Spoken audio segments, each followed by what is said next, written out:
Okay lang po na magbigay tayo na magbigay dahil mahal natin yung binibigyan natin. Pero minsan, kailangan mo maging matalino kung kaya ba siya nandyan kasi kaibigan mo siya at mahal ka niya? O kaya lang siya nandyan kasi may kailangan siya sa'yo? Ngayong gabi po, gusto namin ipaalala sa inyo na kahit kailan, hindi nyo kailangan magmakaawa para sa tunay na pagmamahal.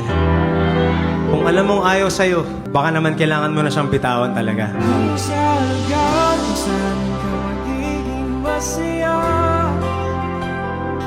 kahit na hindi ako ang kasama, iatid kita, walang mangungulit at wala nang magalit. Huwag kang mag-alala,